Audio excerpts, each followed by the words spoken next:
Jesus, you love me too much, oh, too much, oh, too much, oh, excess love, oh. Jesus, you love me too much,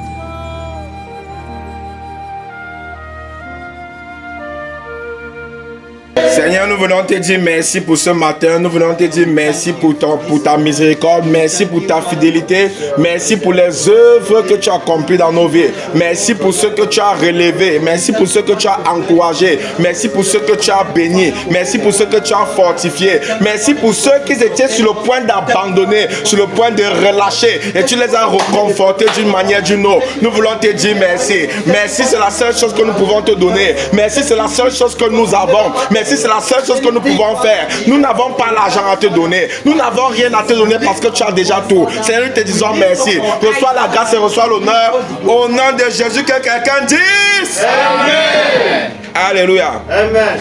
Amen. Assois-toi ce matin. Hein.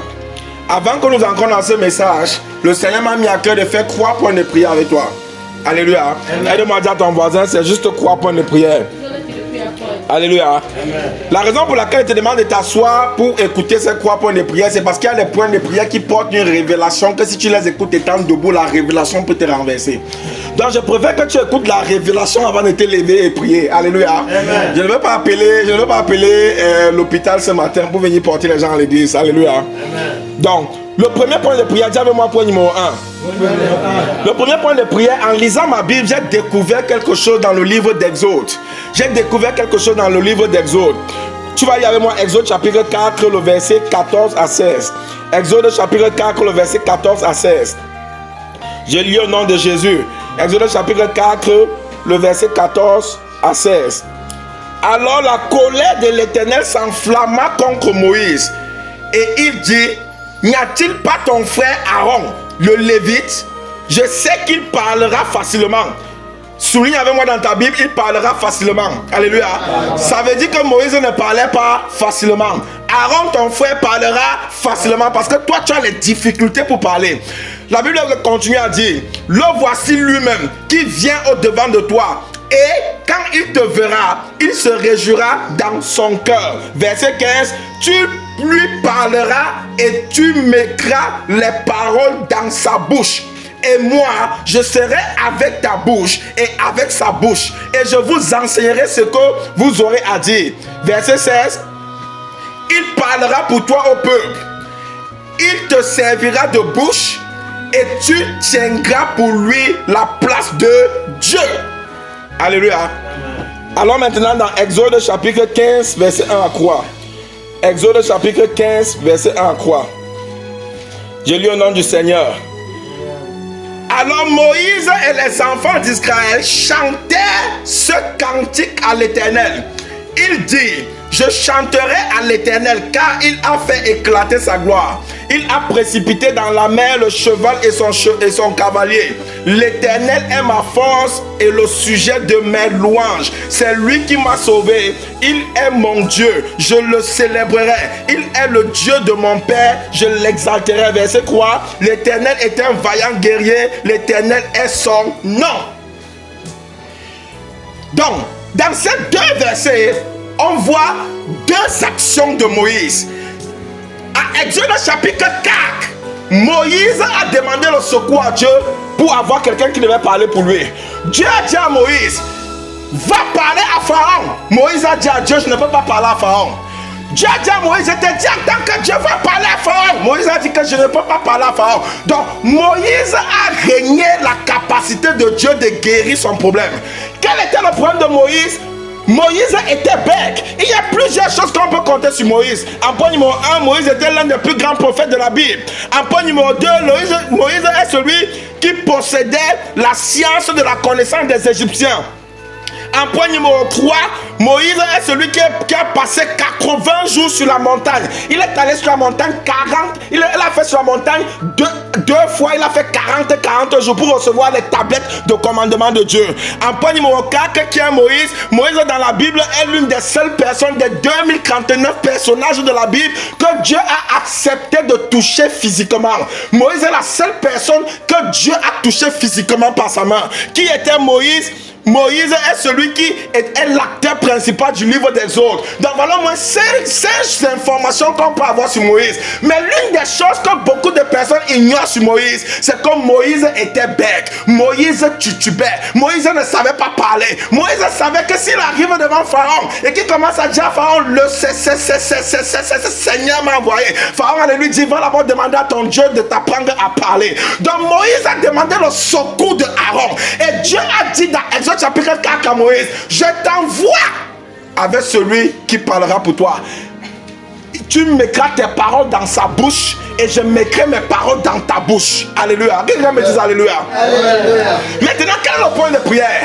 De Exode 4 jusqu'à Exode 14, Moïse était bègue. De Exode 4 jusqu'à Exode 14, Moïse était bègue. Mais dans Exode chapitre 15, la Bible dit que Moïse et les enfants d'Israël chantaient un cantique à Dieu.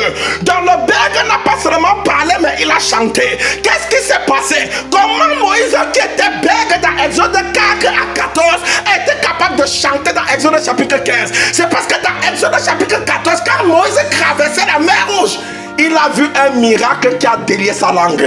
Il a vu un miracle qui a délié sa langue. Il a vu un miracle qui a délié sa langue. Il y a les types de miracles quand tu vois ton handicap se brise. Il y a les types de miracles quand tu vois quelque chose dans ta vie se passe. Il y a les types de miracles quand tu vois tes handicaps se brisent. Je prophétise dans la vie de quelqu'un qui m'écoute. À partir de ce dimanche, tu auras un miracle qui va briser tes handicaps au nom de Jésus.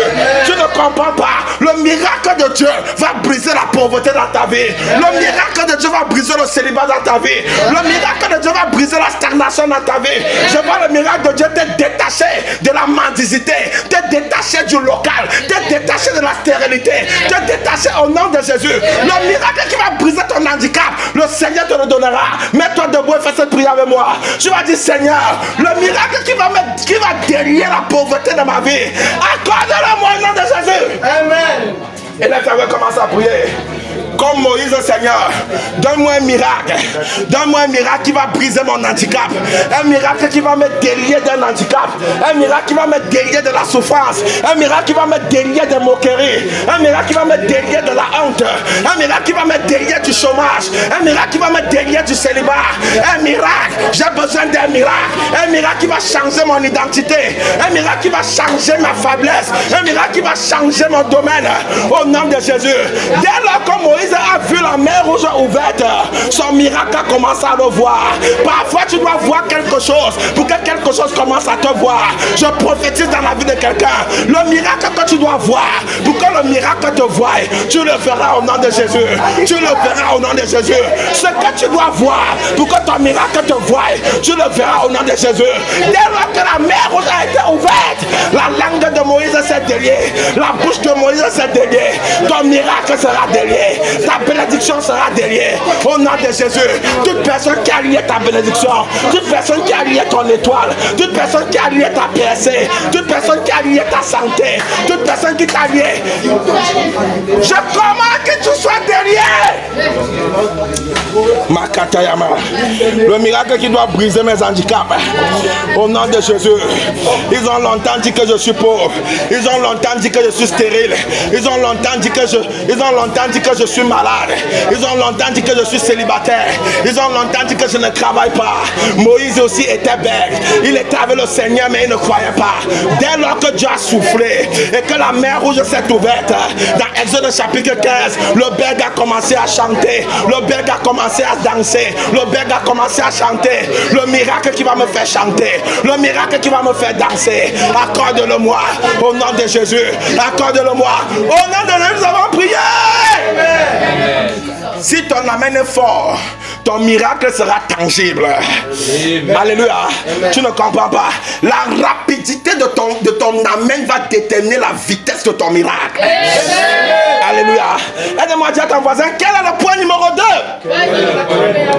J'ai lu ma Bible dans le psaume 121, le verset 1 à 2. La Bible déclare, je lève les yeux vers les montagnes. Dis avec moi vers les montagnes. D'où me vient le secours? Dis avec moi le secours. Et David dit au verset 2, le secours me vient de l'Éternel qui a créé les cieux et la terre. Lorsque j'ai lu ce verset, que je me suis attardé sur ce verset, je me suis rendu compte qu'il y avait comme une erreur. Parce que David dit que je lève les yeux vers les montagnes, d'où me viendra le secours. Il parle du futur. Mais au verset 2, il dit que le secours me vient. Il parle du présent. Donc David a conjugué deux verbes différents pour une même action.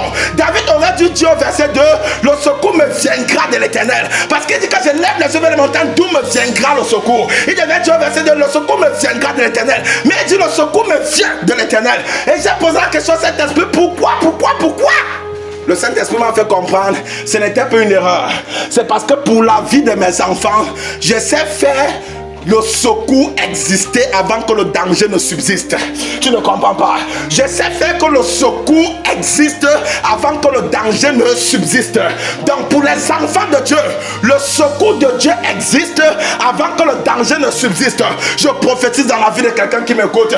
Quand le danger sera sur ton chemin, le secours de Dieu va arriver avant le danger au nom de Jésus. Je prophétise dans la vie de quelqu'un qui m'écoute. Quand le danger va te parler, c'est le secours qui va répondre pour toi au nom de Jésus. Je prophétise dans la vie de quelqu'un, quand le danger va te chercher, c'est le secours qui va te trouver en premier au nom de Jésus. Je prophétise dans la vie de quelqu'un, quand le danger va se lever, le secours va faire asseoir le danger pour toi au nom de Jésus. Je viens annoncer la vie de quelqu'un, le secours dans ta vie arrivera tard au nom de Jésus. Le danger dans ta vie arrivera tard au nom de Jésus. Mon nom c'est Pasteur Ngameni Jean-Paul. Je ne porte pas l'onction des oiseaux sur ma tête, je ne porte pas l'onction des tétas sur ma tête, je porte l'onction du Dieu vivant. Et par cette onction je déclare dans ta vie, au nom de celui qui m'a appelé, le secours ne sera pas en retard dans ta vie. Le secours ne sera pas en retard dans ta vie. Au nom de Jésus, la maladie va arriver en retard. Ces problèmes vont arriver en retard. La mort précoce sera en retard. Tout ce qui a voulu te chercher, le secours de Dieu va te chercher avant au nom de Jésus. Tu vas dire Père! Au nom de Jésus. Tu vas dire Père! Au nom de Jésus. Par ta grâce, Seigneur, permets à ton secours d'arriver avant le danger dans ma vie. Et là, nous commence à prier. Permets à ton secours d'arriver avant le danger. Que ton secours existe avant que le danger ne subsiste. Au nom de Jésus. Que ton secours existe avant que le danger ne subsiste au nom de Jésus. Que ton secours existe avant que le danger ne subsiste au nom de Jésus. Quand le danger va tirer, le secours va te faire esquiver au nom de Jésus. Quand le danger va demander, le secours va refuser au nom de Jésus. Je vois le secours de Dieu exister dans ta famille avant que le danger ne subsiste. Je vois le secours de Dieu exister dans la vie de tes enfants avant que le danger ne subsiste. Je vois le secours de Dieu exister dans ton avenir avant que le danger ne subsiste. Je vois le secours de Dieu parler dans ta vie avant que le danger ne parle. Je vois le secours de Dieu être à ta gauche, être à ta droite, être à ton avant et être à ton arrière. Au nom de Jésus, le secours de Dieu ne sera pas tard dans ta vie. Le secours de Dieu ne sera pas tard dans ta vie. Je lève les yeux vers les montagnes, d'où me viendra le secours. Le secours me vient de l'Éternel qui a créé les cieux et la terre. Il ne permettra pas que ton pied chancelle. Celui qui te garde ne sommeillera point. Voici ne sommeille ni ne dort. Celui qui garde Israël, l'Éternel est celui qui te garde. Il est ton ombre à ta main droite. Pendant le jour, le soleil ne te frappera point, ni la lune pendant la nuit. L'Éternel te gardera de tout mal. L'Éternel gardera ton âme. L'Éternel gardera ton départ, tes arrivées, dès à présent et pour toujours. Le secours de l'Éternel ne sera pas en retard dans ta vie. Le secours de l'Éternel ne sera pas en retard dans ta vie. Au nom de Jésus, au nom de Jésus, le secours de l'Éternel va exister avant que le danger ne subsiste. Au nom de Jésus. Amen. Alléluia. Amen. Point de prière numéro 3. J'ai lu ma Bible dans le livre de Jean chapitre 11 qui parle de Jésus arrivé en Judée, la résurrection de Lazare à Béthanie. Alléluia. Dans Jean chapitre 11, la Bible parle du miracle qui t'étonne toi-même. Le miracle qui t'étonne toi-même. Il y a 5 catégories de miracles dans la Bible. Et j'ai cité 2 premiers. Le premier c'est le miracle. Le premier c'est le miracle. Ce que j'ai cité ici. Le premier c'est le miracle qui brise tes handicaps. Le deuxième c'est le miracle qui t'étonne toi-même. Alléluia. La Bible dit que Lazare était mort. Dis avec moi, il était mort. Et il n'était pas seulement mort, il y avait le bonus sur sa mort. Le bonus sur sa mort c'est qu'il sentait déjà. Dis avec moi, il sentait déjà. Et malgré cela, la Bible dit que depuis 4 jours Lazare avait traversé le monde des séjours des morts. Depuis 4 jours Lazare avait déjà visité les morts. Depuis 4 jours Lazare avait déjà quitté la terre. Mais la Bible dit que Jésus est arrivé devant le sépulcre. À partir du verset 43, la Bible dit qu'il rendit grâce et il pleura. Jésus n'a que pleuré 3 fois dans la Bible. Il a pleuré à Gethsemane, il a pleuré sur Lazare, il a pleuré à la croix. Donc Lazare était tellement précieux pour Jésus que Jésus a pleuré pour lui. Quand tu vois un homme qui pleure rarement pleurer, ça veut dire qu'il ne pleure pas pour rien. Dès lors que Jésus a pleuré, la Bible dit qu'il cria d'une voix forte, Lazare sort. Les asticots qui avaient déjà mangé les parties du corps de Lazare, ils ont fait la réunion. Ils ont commencé à rembourser les parties qu'ils avaient déjà mangées. Celui-ci a dit que hey, j'avais déjà avalé les yeux. Le maître a parlé, laissez-moi aller rembourser les yeux. L'autre a dit que hey, j'avais avalé le tympan. Le maître a parlé, laissez-moi aller rembourser mon tympan.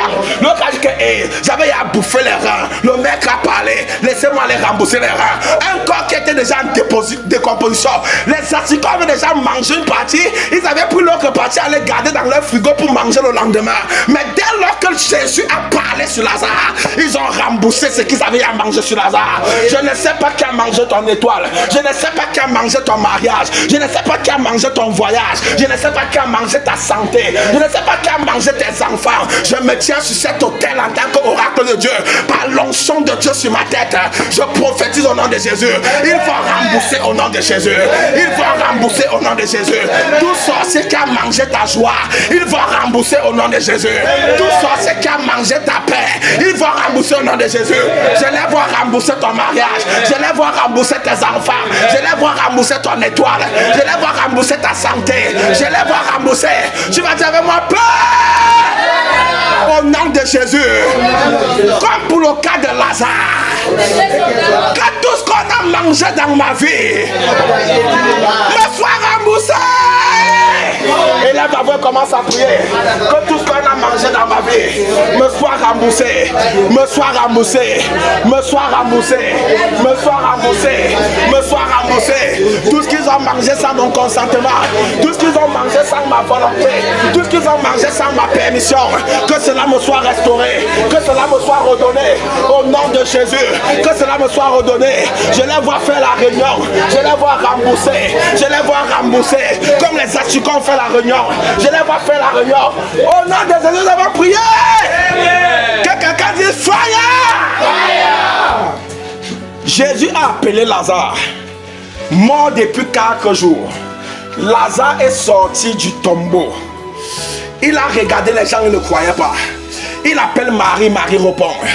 Il appelle Marthe, Marthe répond. Il dit, hey, c'est vrai. Il regarde les gens le regardent. Il a commencé à se griffer. Quand il s'est griffé, il a senti la douleur. Il a dit, hey, je suis vivant.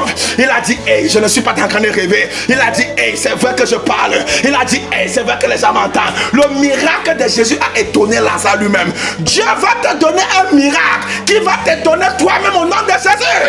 Je vois Dieu te donner un miracle qui va te faire danser au milieu de la route. Je vois Dieu te donner un miracle qui va te faire croire que tu rêves. Je vois Dieu te donner un miracle qui va te faire croire que tu n'es pas dans la réalité. Le type de miracle qui t'étonne toi-même. Mets ta main droite sur ta tête et fais avec moi ce point de prière. Tu vas dire, Seigneur, le miracle qui va m'étonner moi-même, accorde-le-moi. Et là, tu vas commencer à prier. Makatayama, le miracle qui va m'étonner moi-même, le miracle qui va m'étonner moi-même, le miracle qui va m'étonner moi-même, au nom de Jésus, accorde-le-moi, au nom de Jésus, accorde-le-moi, au nom de Jésus, accorde-le-moi, au nom de Jésus, accorde-le-moi, au nom de Jésus, accorde-le-moi. Au nom de Jésus, nous avons prié. Amen. Alléluia.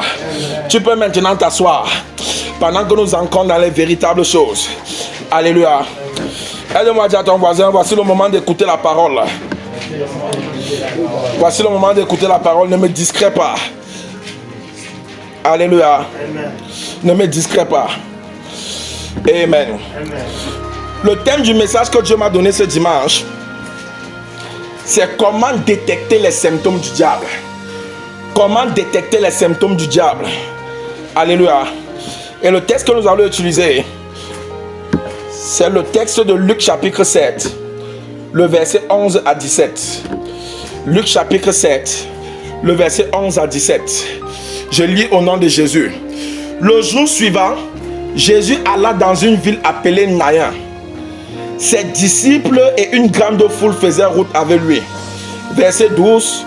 Lorsqu'il fut près de la porte de la ville, voici, on portait en terre un mort, fils unique de sa mère, qui était veuve, et il y avait avec elle beaucoup de gens de la ville. Verset 13. Le Seigneur, l'ayant vue, fut ému de compassion pour elle, et il lui dit, ne pleure pas. Verset 14. Il s'approcha et toucha le cercueil. Ceux qui le portaient s'arrêtèrent. Il dit, jeune homme, je te le dis, lève-toi. Verset 15. Et le mort s'assit et se mit à parler. Jésus le rendit à sa mère. Tous furent saisis de crainte et ils glorifiaient Dieu, disant, un grand prophète apparut parmi nous et Dieu a visité son peuple. Verset 17. Cette parole sur Jésus s'est répandue dans toute la Judée et dans tout le pays d'alentour. Quelqu'un dit avec moi, Dieu bénisse l'écoute de sa parole. Alléluia. Donc, dans cette histoire, on a l'histoire d'une merveilleuse femme qui était veuve, qui avait un fils unique, qui est mort, et elle était sur le chemin de son enterrement. Et Jésus est apparu et a soulagé et consolé la femme, en lui demandant de ne pas pleurer. Et il a touché le cercueil. Le mort s'est levé et s'est assis. Jésus a remis le mort à sa mère et tout le peuple a commencé à glorifier Dieu. Alléluia. Comment détecter les symptômes du diable? Avant que je n'entre le plus un pied dans cette prédication, permettez-moi de vous donner la définition de symptômes. La définition de symptômes. Cet enseignement est assez long. Et je vais prendre ça en deux séries. Donc aujourd'hui, nous voyons la première série. Dimanche prochain, par la grâce de Dieu, nous allons voir la deuxième série. C'est un enseignement qui doit prendre quelque chose comme 1h30 ou 2 heures de temps. Alléluia. Nous bénissons le Seigneur. Comment détecter les symptômes du diable? La première chose à savoir, c'est qu'est-ce que c'est qu'un symptôme? Qu'est-ce que c'est qu'un symptôme? Point numéro 1.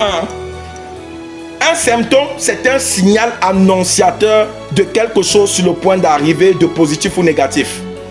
Un symptôme est un signal annonciateur de quelque chose qui est sur le point d'arriver, étant positif ou négatif. Quelqu'un peut porter les symptômes positifs et quelqu'un peut porter les symptômes négatifs. Un enfant qui étudie constamment, c'est un enfant que sans être prophète, tu vois qu'il porte les symptômes de la réussite. Il y a un comportement qu'une fille peut avoir, que sans être prophète, tu peux regarder cette fille et dire que je vois la grossesse venir sur cette fille. Pourquoi? Parce qu'elle porte les symptômes négatifs. Donc un symptôme, c'est un signal annonciateur, un signe ou un signal annonciateur de quelque chose qui est sur le point d'arriver, de positif ou de négatif. Deuxième définition, qu'est-ce que c'est qu'un symptôme?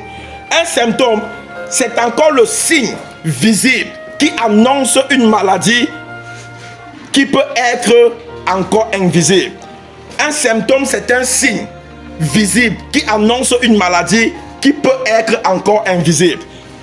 Quand quelqu'un porte les symptômes du palu, il n'a pas encore le palu. Quand quelqu'un porte les symptômes de maladie, il peut ne pas encore avoir la maladie. Mais le symptôme te fait comprendre qu'il est sur le chemin. Le symptôme te fait comprendre qu'il est sur la voie. Le symptôme te fait comprendre qu'il n'est pas loin d'atteindre la manifestation de la maladie. Donc un symptôme, c'est encore un signe visible qui annonce une maladie qui peut encore être invisible. Qu'est-ce que c'est qu'un symptôme? Point numéro 3. Le symptôme est un code qui donne la capacité de décoder ce qui est sur le point de se produire. Un symptôme est un code qui donne la capacité de décoder ce qui est sur le point de se manifester ou de se produire. Le symptôme est un code. Il y a des agissements que quelqu'un va manifester qui seront des codes. Et que par ce symptôme-là, tu pourras décoder ce qui est sur le point d'arriver à cette personne. Alléluia. La plupart du temps dans la vie, les choses n'arrivent pas par hasard. Les choses n'arrivent pas par chance. Les choses n'arrivent pas par accident. Toute chose qui se doit d'arriver au préalable annonce les symptômes. Toute chose qui se doit d'arriver au préalable annonce les symptômes. Quand une fille est sur le point de se marier, son comportement annonce les symptômes du mariage. Tout le monde sera capable de dire la fille c'est calme. Tout le monde sera capable de dire la fille c'est posée. Tout le monde sera capable de dire la fille ne dérange pas. En d'autres termes, son comportement trahit les symptômes du mariage sur le point d'arriver. Il n'y a pas de choses qui arrivent dans la vie par accident. Tout ce qui vous arrive de bien ou de mal, le ciel et la terre mettra en avance des symptômes que vous devez détecter pour savoir si la chose est une chose bien qui doit arriver, vous accélérez. Si la chose qui est sur le point d'arriver est une chose mal qui doit arriver, vous freinez. Vous devez être capable de décoder les symptômes que la vie vous annonce pour éviter ce qui doit être évité et accepter ce qui doit être accepté. Quelqu'un me dit Alléluia. Alléluia. Dans Matthieu chapitre 16 au verset 2. Matthieu chapitre 16 au verset 2. Est-ce qu'on peut lire Matthieu chapitre 16 au verset 2? Jésus a dit quelque chose aux pharisiens. Matthieu chapitre 16 au verset 2. Jésus leur répondit: le soir, vous dites il fera beau, car le ciel est rouge, et le matin, il y aura de l'orage aujourd'hui, car le ciel est d'un rouge sombre. Vous savez discerner l'aspect du ciel, et vous ne pouvez discerner les signes des temps. Alléluia. Donc, le problème des pharisiens et des sadducéens dans ce verset n'était pas qu'ils avaient un problème avec Jésus, n'était pas qu'ils ne croyaient pas en Jésus, n'était pas qu'ils n'aimaient pas Jésus, mais le plus grand problème, c'est qu'ils étaient incapables de détecter les symptômes que Jésus manifestait. S'ils avaient su les symptômes que Jésus manifeste, ils auraient su que Jésus n'est pas un homme ordinaire. Ils auraient su que Jésus n'est pas comme les autres prophètes. Donc Jésus s'adresse à eux en parabole. Il dit: vous savez discerner l'aspect du ciel quand il va pleuvoir. Vous savez discerner les saisons sèches. Mais personne de vous n'est capable de discerner les signes du Fils de l'homme. La plus grande tragédie dans la vie d'un homme, c'est de ne pas être capable de détecter les symptômes de la vie. Parce que la vie va vous annoncer des événements futurs. Que sans être prophète, si vous avez la connaissance des choses de la vie, si vous avez la connaissance de la parole de Dieu, la connaissance de détecter les symptômes, il y a plusieurs choses que vous serez sur le point d'éviter. Beaucoup de gens entrent dans l'accident, beaucoup de gens entrent dans la collision, beaucoup de gens meurent avant leur temps parce qu'ils ont été incapables de discerner les symptômes des choses qui se sont passées autour d'eux. Je prie que ça ne sera pas ton cas et ça ne sera jamais ton cas au nom de Jésus. Amen. Alléluia. Amen. Donc, on a deux types de symptômes. On a les symptômes de bénédiction et on a les symptômes de malédiction. Les symptômes de bénédiction et les symptômes de malédiction. Exemple de quelqu'un qui a porté les symptômes de bénédiction, nous allons prendre le cas de figure d'Abraham. Je prends le temps d'ancrer dans l'explication de ceci pour que tu comprennes bien. Quand nous allons décortiquer les 8 raisons, les 8 symptômes que cette femme a refusé de discerner. Voilà pourquoi je prends le temps d'expliquer l'introduction. L'exemple d'Abraham comme quelqu'un qui a manifesté les symptômes de bénédiction. Pourquoi pouvons-nous dire qu'Abraham a manifesté les symptômes de bénédiction? Point numéro 1. Dans Genèse chapitre 12, Dieu s'est levé en un jour. Il a parlé à un homme un jour. Il a dit à Abraham: lève-toi, quitte Ur-Chaldée, quitte ta famille, quitte ta patrie, quitte ta nation et dirige-toi vers les lieux que je t'indiquerai par la foi. Donc, Abraham était né à Ur-la-Chaldée, il avait grandi à Ur-la-Chaldée, il avait vieilli à Ur-la-Chaldée, il avait 75 ans. Et il a obéi à Dieu. Ça, c'est un homme qui porte les symptômes de la bénédiction. Ceux qui portent les symptômes de la bénédiction, c'est ceux qui obéissent à Dieu sans réfléchir. C'est ceux qui obéissent à Dieu sans discuter. C'est ceux qui obéissent à Dieu sans faire prévaloir leurs arguments. C'est ceux qui sont prompts à accepter la volonté de Dieu, même lorsqu'ils n'ont pas la connaissance claire de ce que Dieu s'apprête à faire. Abraham a accepté l'appel de Dieu. Abraham a accepté quitter un lieu où il avait grandi toute sa vie, sans être aller nulle part ailleurs, à cause de la confiance qu'il avait en Dieu. Si quelqu'un ne porte pas les symptômes de bénédiction, il ne peut pas faire ça. Je prie que tu seras l'Abraham de ta génération au nom de Jésus. Amen. Point numéro 2, qui prouve qu'Abraham portait les symptômes de la bénédiction. Point numéro 2, dans Genèse 14 au verset 13, la Bible dit que Lot, le cousin d'Abraham, le neveu d'Abraham, a abandonné Abraham sur le chemin. Il a abandonné Abraham sur le chemin. Mais Abraham, malgré que son neveu l'a abandonné, a continué à poursuivre Dieu. Il a continué à poursuivre Dieu. Écoute-moi bien. Quand un homme porte les symptômes de la bénédiction, tout le monde pourra l'abandonner, mais il ne permettra et n'acceptera jamais à ces symptômes de l'abandonner. Est-ce que quelqu'un me comprend? Quand un homme porte les symptômes de la bénédiction, tout le monde pourra l'abandonner dans sa vie. Tous ses amis pourront l'abandonner. Parfois même sa famille pourra l'abandonner. Mais la seule chose qu'il n'acceptera et ne permettra jamais de l'abandonner, ce sont les symptômes de la bénédiction qu'il porte. Abraham a dit alors, si tu veux partir, pars. Mais je ne laisserai pas le Seigneur. Je préfère être seul avec le Seigneur que d'être avec vous tous sans le Seigneur. Il a gardé les symptômes de la bénédiction qu'il avait en lui et il s'est détaché de son neveu, qui était la seule famille qu'il avait auprès de lui en ce moment-là.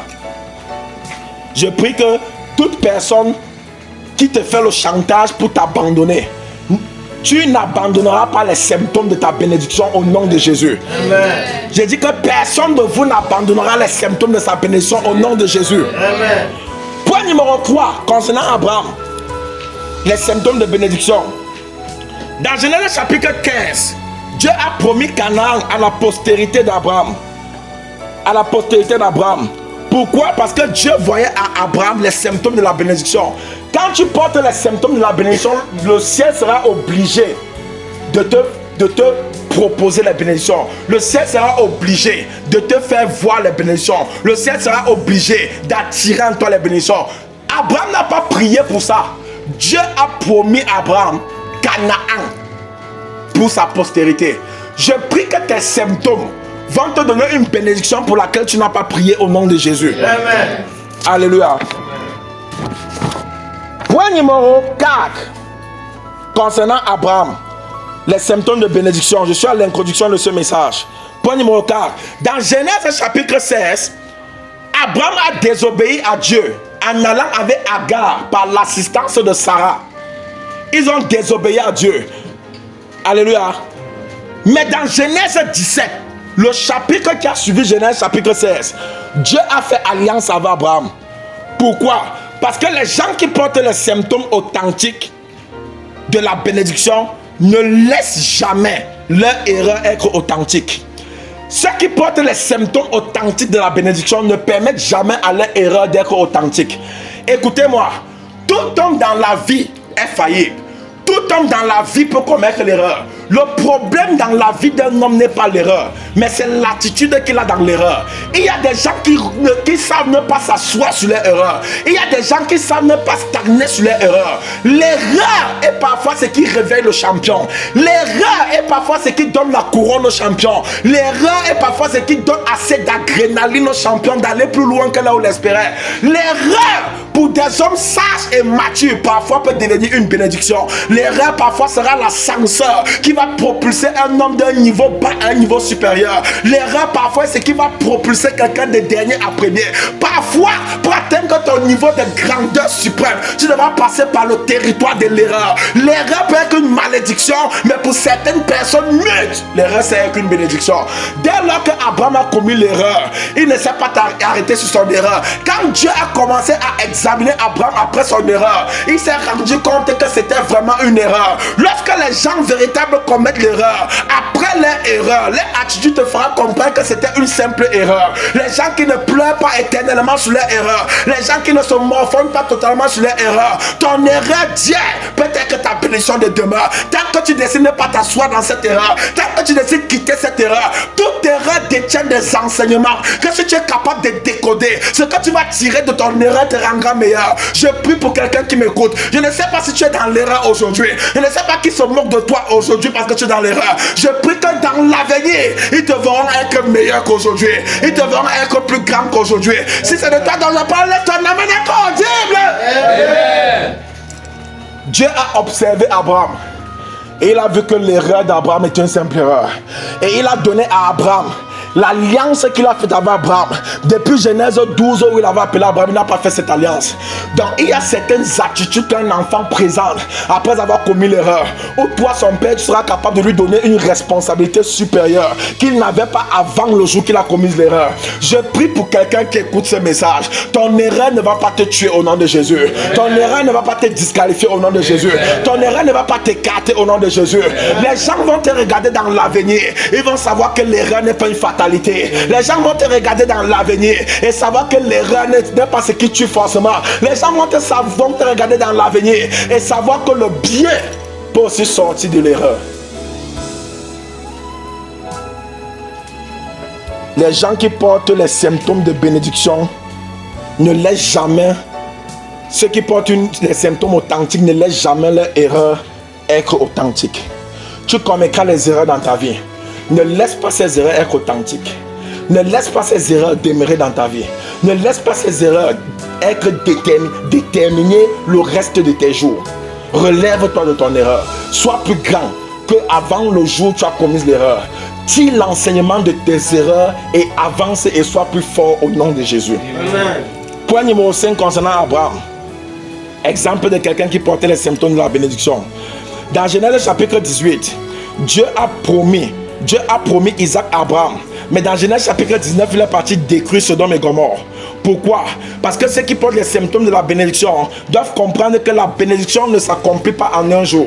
La bénédiction ne vient pas forcément en un jour. Parfois ça va prendre des mois. Parfois ça va prendre des années. Parfois ça va prendre des dizaines d'années. Les symptômes de la bénédiction que tu portes, tu peux porter les symptômes de la bénédiction aujourd'hui et tu as la manifestation de cette bénédiction des années plus tard. Ça a coûté 25 années à Abraham de pouvoir voir les symptômes de sa bénédiction se manifester.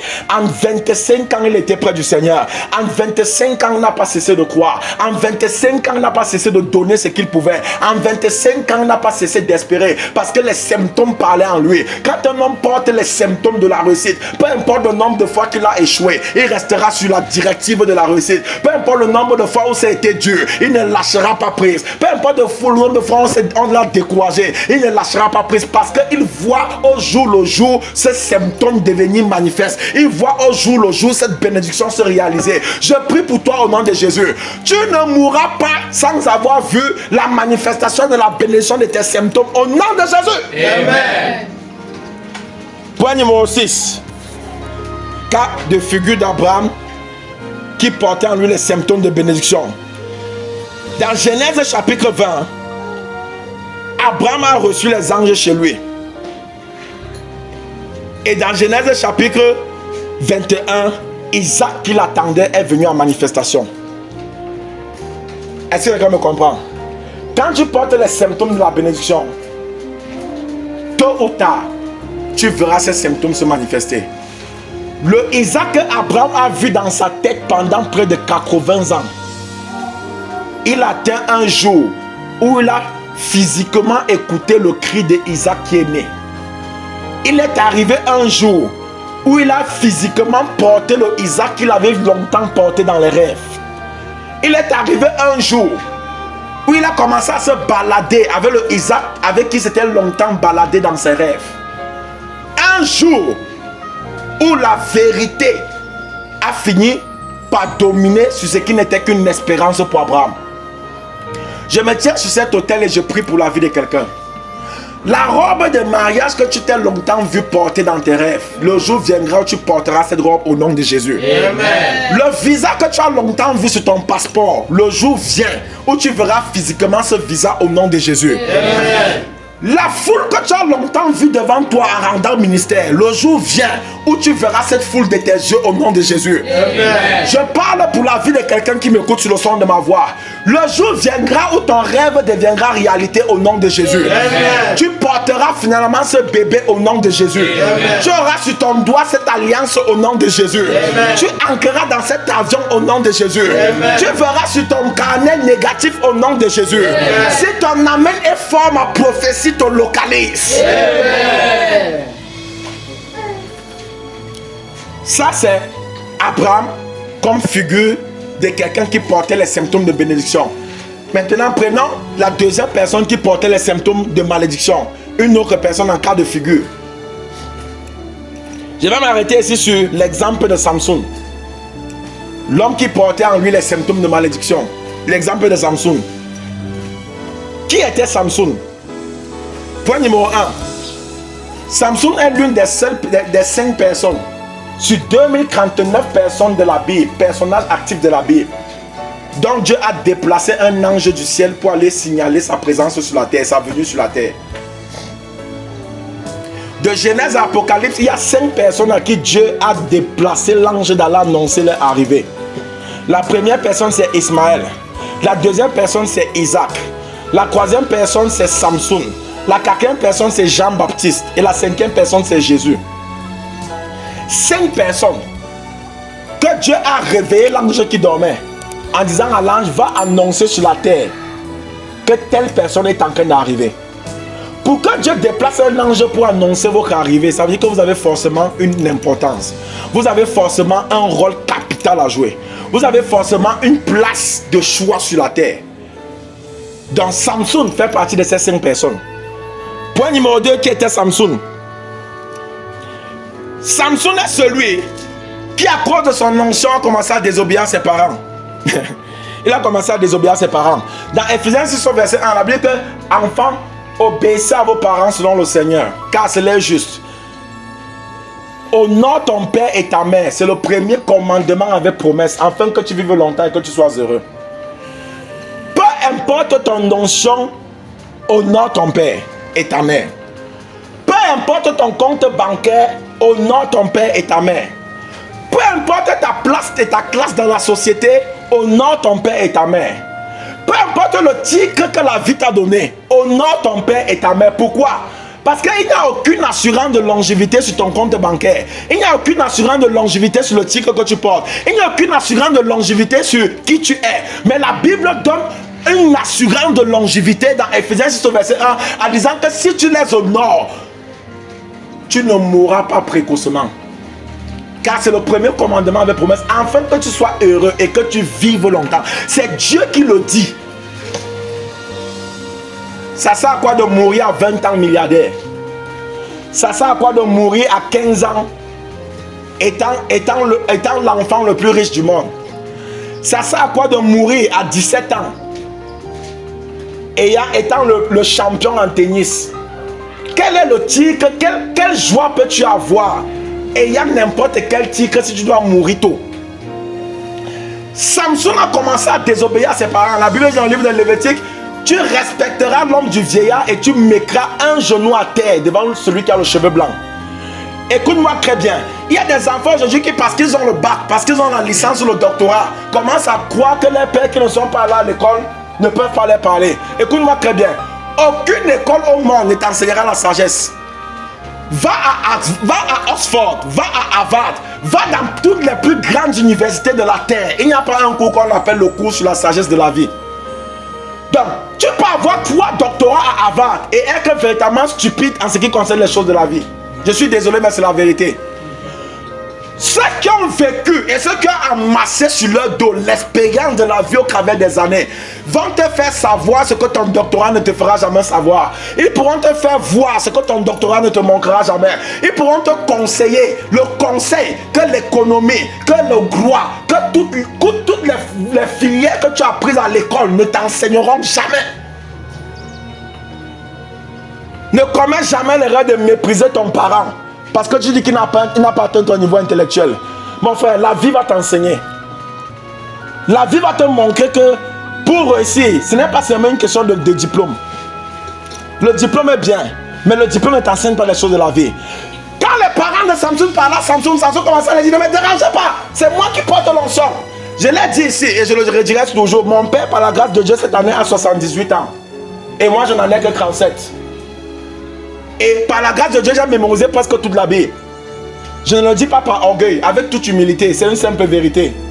Mais avec toute la connaissance de la Bible que j'ai, quand j'arrive devant mon père, je mets les genoux au sol. Et je lui supplie de m'imposer les mains. Mon père ne connaît pas 5 versets bibliques. Mais chaque fois que mon père m'a parlé et que j'ai examiné ce qu'il m'a dit, je me suis rendu compte, sans connaître la Bible, il me disait les choses qui sont dans la Bible.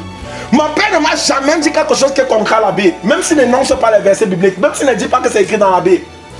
Est-ce que tu me comprends? N'utilise pas ton onction, ta connaissance ou ton diplôme pour déshonorer tes parents. Tu es déjà mort en attendant le jour de ta vraie mort. Est-ce que quelqu'un me comprend? Samson portait en lui les symptômes de la malédiction parce qu'il refusait d'écouter ses parents. Sa mère dit ok, comme tu dis que je ne suis qu'une vieille femme, fais alors comme tu connais. Finalement, c'est la mère qui a enterré le fils.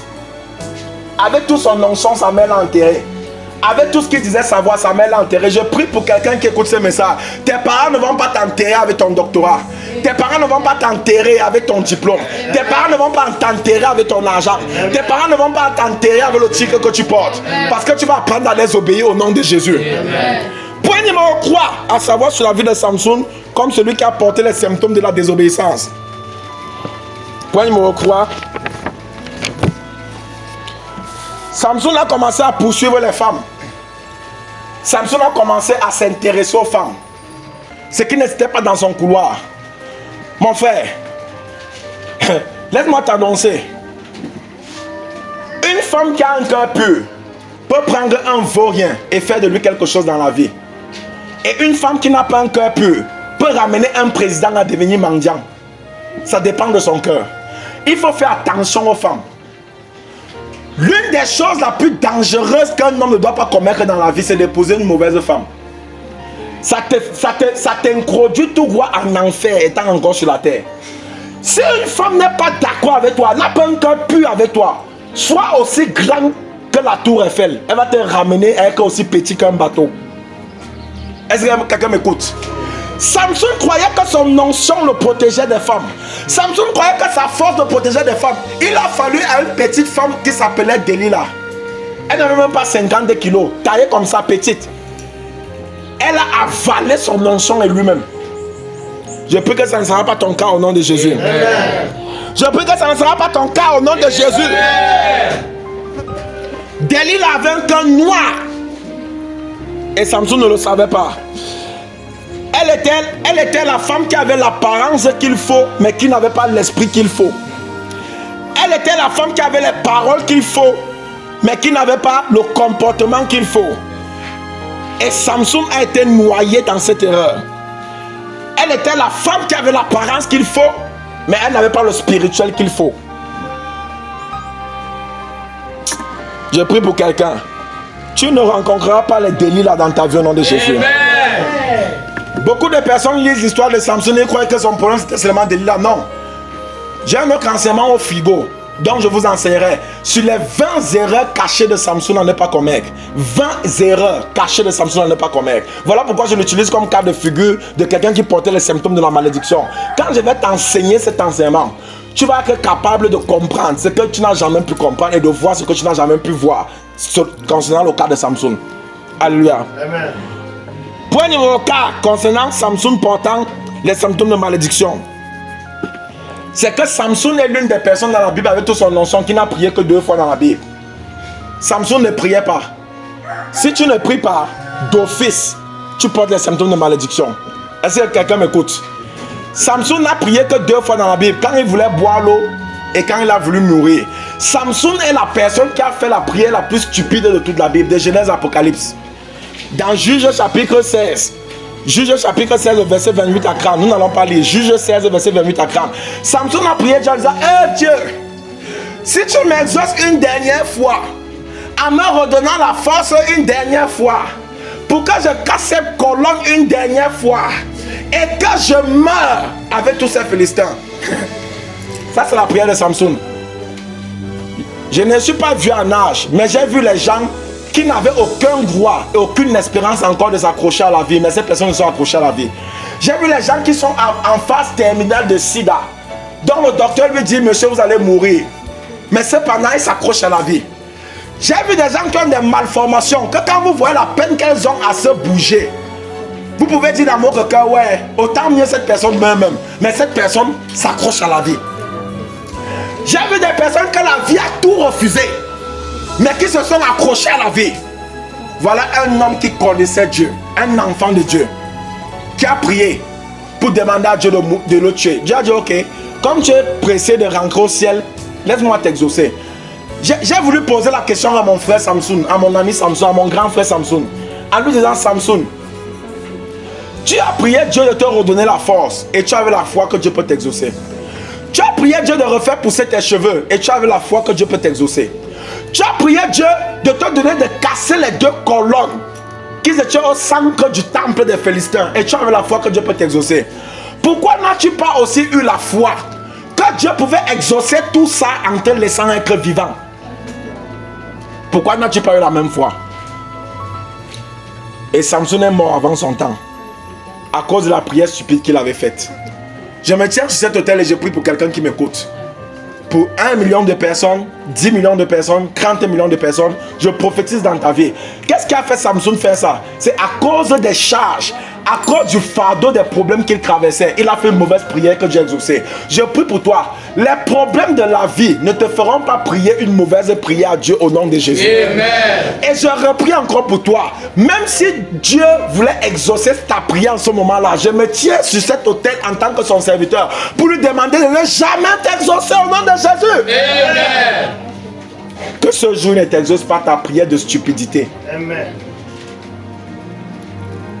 Ça, c'était le cas de Samson.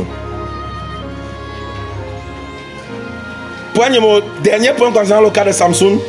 J'ai dit que Samson ne priait pas. C'est ce qui fait la différence entre Samson et Joseph. Tous deux ont été tentés par une femme, mais parce qu'un priait et l'autre ne priait pas. Un est tombé et l'autre est resté debout.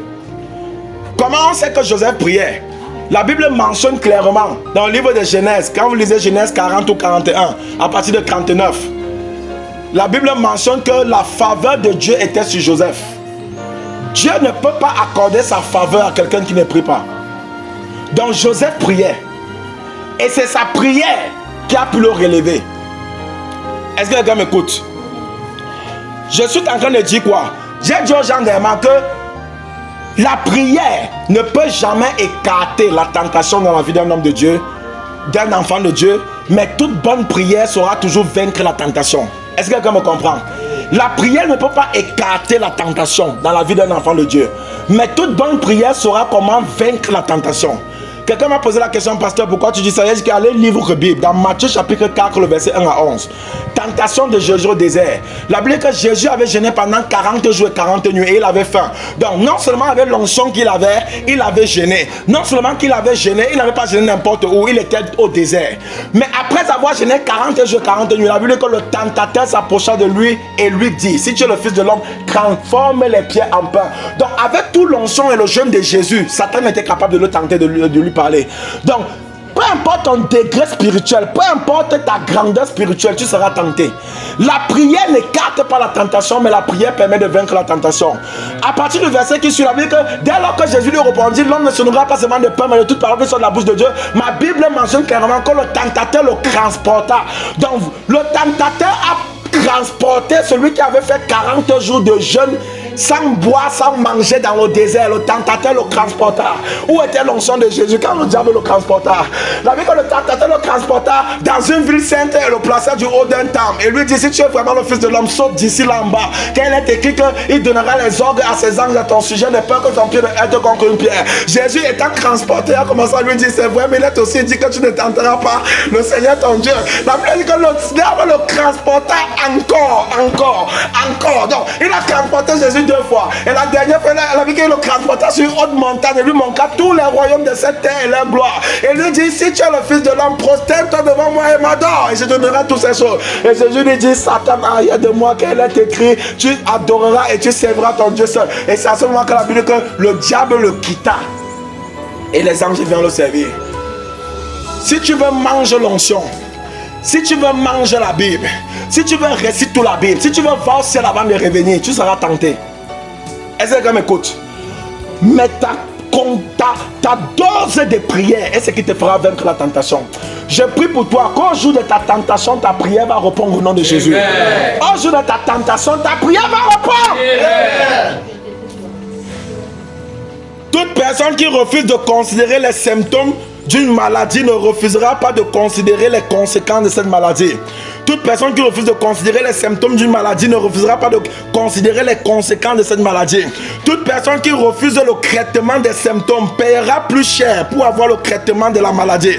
Toute personne qui refuse le traitement des symptômes paiera plus cher pour avoir le traitement de la maladie. Si les symptômes vous sont invisibles, la maladie ne vous sera pas. La maladie vous sera visible. Si les symptômes vous sont invisibles, la maladie vous sera visible. Refuser de voir les symptômes, c'est accepter voir la maladie. Refuser de voir les symptômes, c'est accepter voir la maladie. La maladie deviendra dangereuse si les symptômes ne sont pas dangereusement considérés. La maladie deviendra dangereuse si les symptômes ne sont pas dangereusement considérés. Si un homme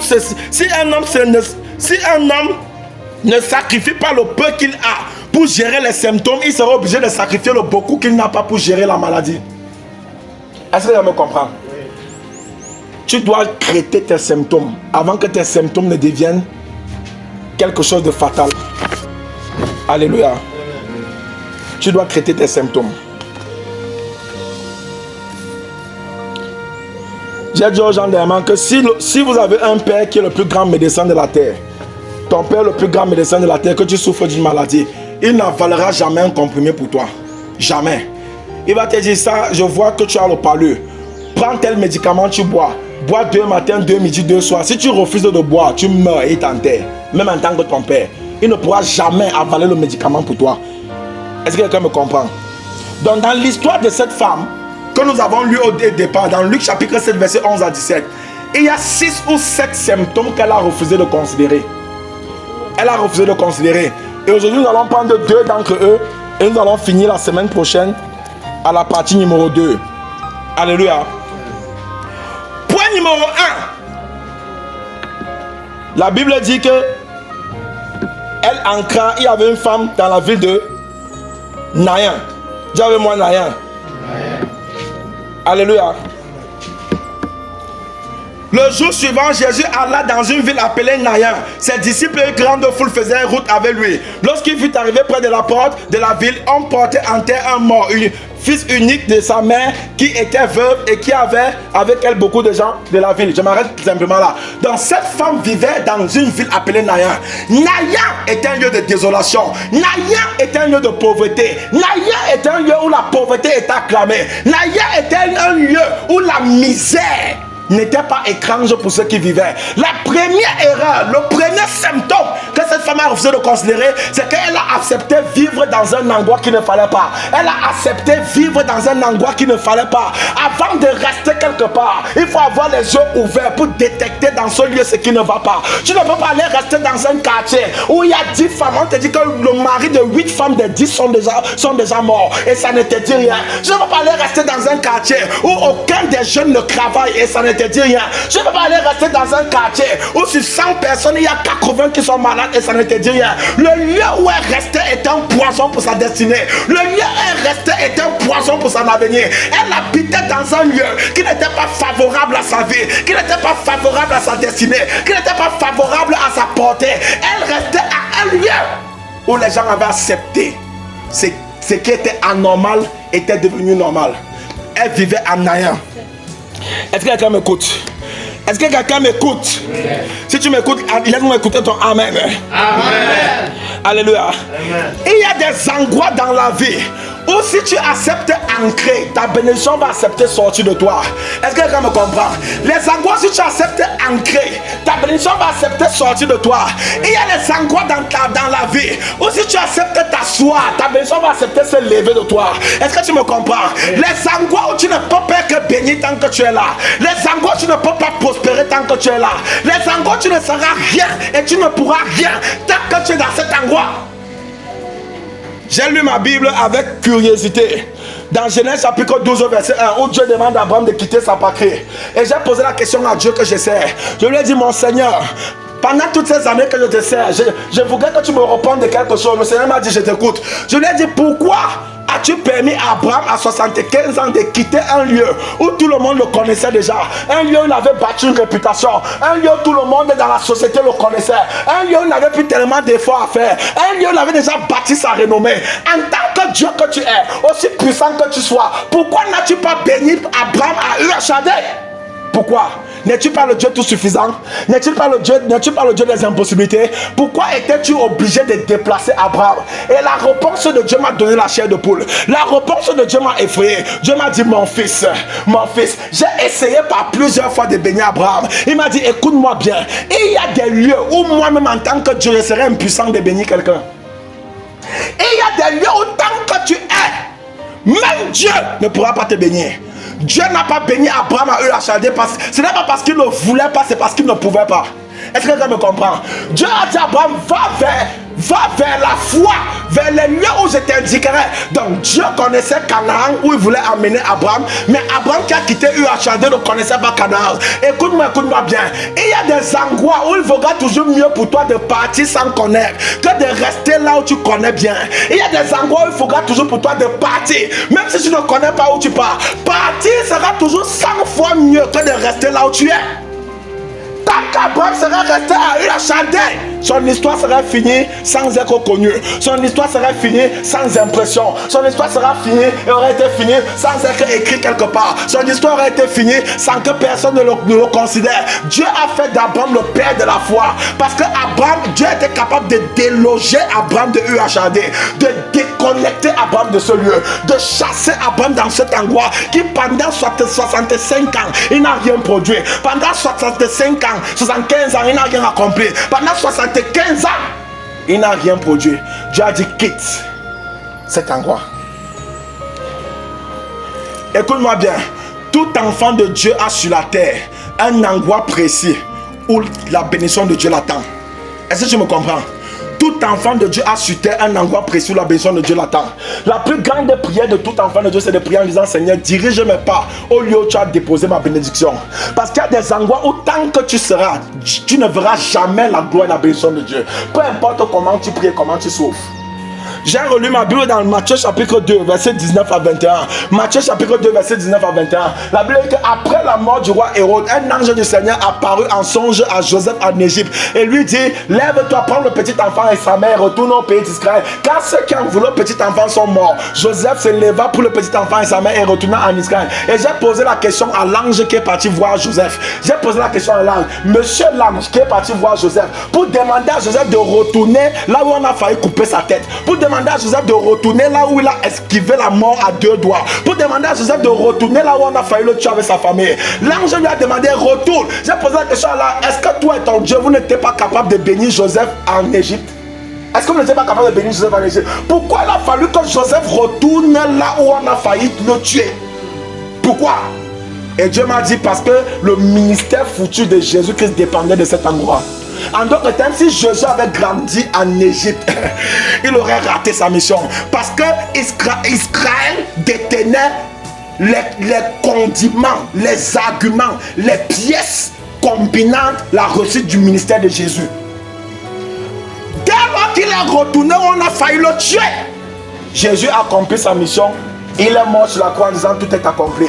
S'il avait grandi en Égypte, ça aurait pu ne pas être le cas. Je prie pour la vie de quelqu'un.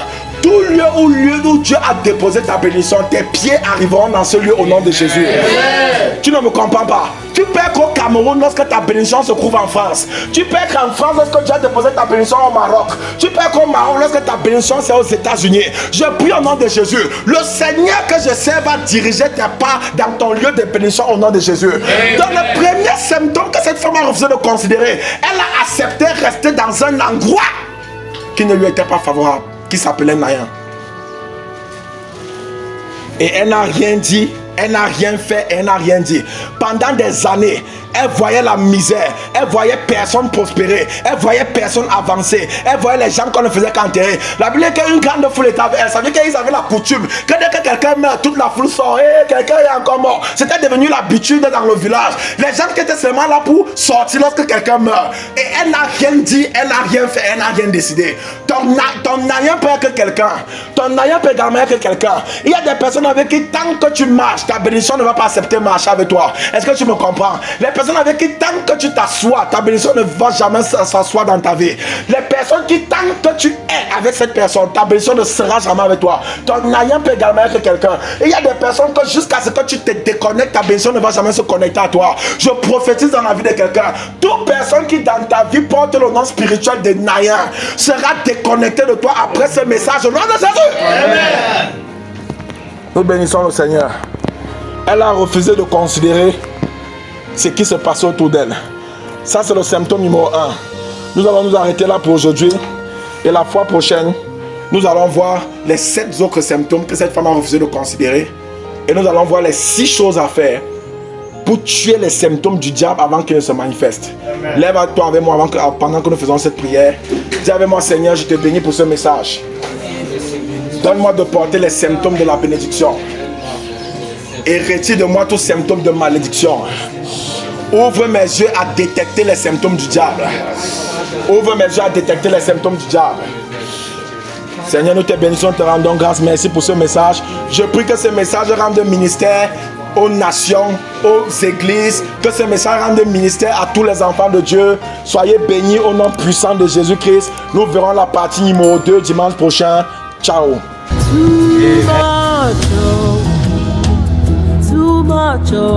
Too much, oh, excess love.